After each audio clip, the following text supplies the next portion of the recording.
What's going on, guys? Welcome back to the channel. As some of you may know, this is my 2014 Subaru BRZ Limited, the one with the Alcantara and all the nicer shit. It's a great car. I love this car. I've had the opportunity to drive a lot of nice cars in my day, and this one, fortunately, in my opinion, ranks up there with some of the best. The FT86 chassis is really held to a higher standard in the car community by people who love driving and know what makes a good car without just having 1,000 horsepower. But there are some things I hate about this car, and that's today's video. 5 things I hate about my Subaru BRZ. Alright, let's get started. Number 1 on my list of things I hate about this car is the oil check light situation. There's no sensor, so it doesn't tell you when you're running low on oil or out of oil completely, or if there's just a problem. Ask me how I know. So because of this, myself, ran a little dry on oil once, and now she has a new motor because of it. Thankfully, Subaru covered it, even though it was out of warranty, so nice. Number 2 on list of things I hate about this car is the front bumper tabs. So the problem with this car is that if you ever take off your bumper, these tabs are basically going to break every time. If you remove the bumper once, these tabs are probably broken. As you can see, the fitment here just isn't good. And that's because I took my bumper off to do some stuff underneath. And it's unfortunate that it's such a factory flaw, and you see it on any 8.6 that's ever had their bumper removed, or maybe the car got towed and it got picked up a little bit in the front. It's basically not fixable, at least to go back to the factory spec. Subaru does actually make some clips that slide in here to help fix it, but again, it'll never be to factory spec unless you buy a brand new bumper. That sucks. So I think number 3 on my list is an interesting one, because it's technically not the car's fault or anything really about the car itself. So I always think in kind of a motto that I've had as far as building cars goes is you always build or modify or customize for yourself.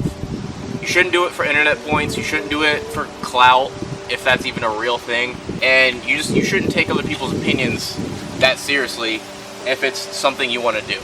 You should do what you want to do when it comes to modifying cars, and you should do it because it makes you happy. There's no other real reason. The thing that kind of relates to that, that I don't like about this car, is the interactions that you get from other drivers on the street. So if you see a modified 8.6 rolling around, I don't know what it is. I've owned a ton of modified cars, and everyone just wants a piece of this car. I don't know if it's the meme of that, like, people know they're slow, quote unquote. But every Mustang, every V6 Mustang, every automatic turbo Hyundai Sonata wants to race you. Just everyone. I don't know, again, if it's because people think the car is really bad and they want to feel good about their shitty car, or if they have some V8 and they just want to like feel, like a big badass for roasting some little coupe. I don't get it. Again, you shouldn't. Other people's opinions shouldn't matter when it comes to your car, but it is annoying driving around when you're just trying to go get groceries and every car on the road is revving and racing at you. And those people do look like a dumbass when you don't engage. When you just look at them and are like, bro, what are you doing? I'm just trying to drive. I think it's a good way to deal with it. It's annoying that it happens so much in these cars. Again, I'm not sure if it's because people who don't know the car think it's a meme and think they can just roast it, or whatever. Again, doesn't matter. You shouldn't worry about other people's opinions, but it is interesting how often people fuck with this car versus every other car I owned, which arguably look crazier. But this one is a little flashy as well, so, I guess that just comes with the territory. What are you gonna do? So number 4 on my list of things that I hate about this car is going to be Subaru's factory paint. I guess it's, Toyota, Scion, Subaru, their factory paint, and overall just the body pieces on this car. So this car is basically like a tin can.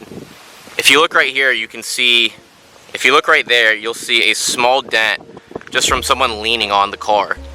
Yeah, you can see a lot better right here.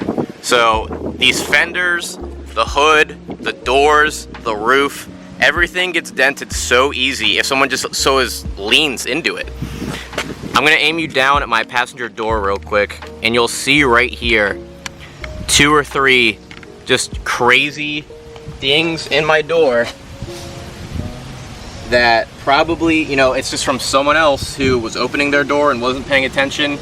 It's super annoying how stuff like this you really can't control unless you're the one doing it, but I mean, it's pretty obvious. You know, I barely ever drive with anyone on the passenger side of this car, so it's just super unfortunate that people treat others, you know, stuff like trash. It would be a lot nicer if these things, you know, weren't so fragile per se, and you know, you could just feel better overall about the car. You know, getting rock chips, getting this and that.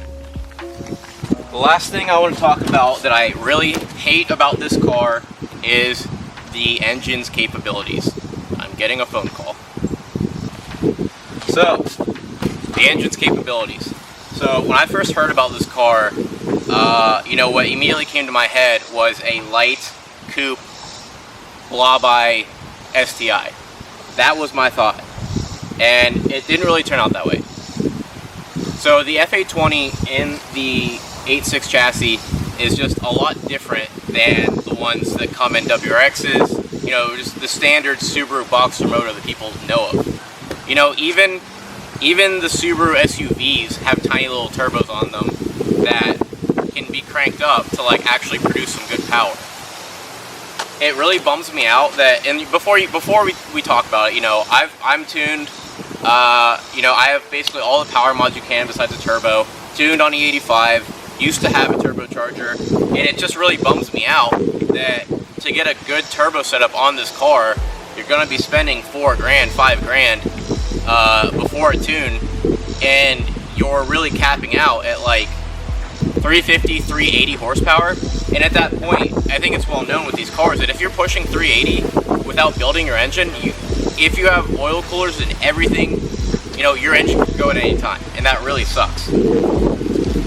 It really makes me jealous about how some cars you can do injectors, a tune, an air filter, and you know, these simple things and double the horsepower of the car, like you know, Nissans and you know, SR20s, stuff like that.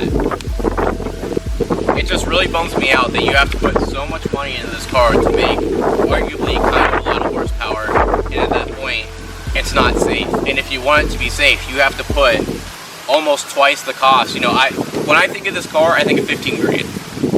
I would never buy one new, doesn't seem worth it. But you know, if you want a reliable turbo setup that makes a ton of horsepower that won't blow up on you, you have to put 10, 11, 12 grand to build the engine, get the turbo setup, get a tune. And it's a bummer.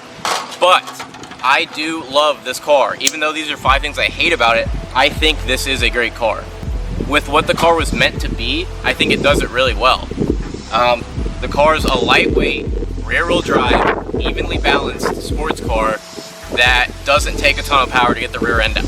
It's great on a track, it's great on back roads, and who cares if it loses to a Challenger on the highway? You know, if you have this car and love it, you probably don't care about racing fools on the highway anyway. Alright guys, so that is going to do it for this video. Just want to make a quick one on things that I hate about this car that I feel like maybe aren't talked about that much. But it was interesting. I hope you maybe learned something. You know, even if it's about that oil check light, you know, never go too long without changing your damn oil. I will be the first to tell you that. So, you know, thanks for watching, guys. Hit that subscribe button if you like this shit. And, thanks for watching. I'll see you later. Peace.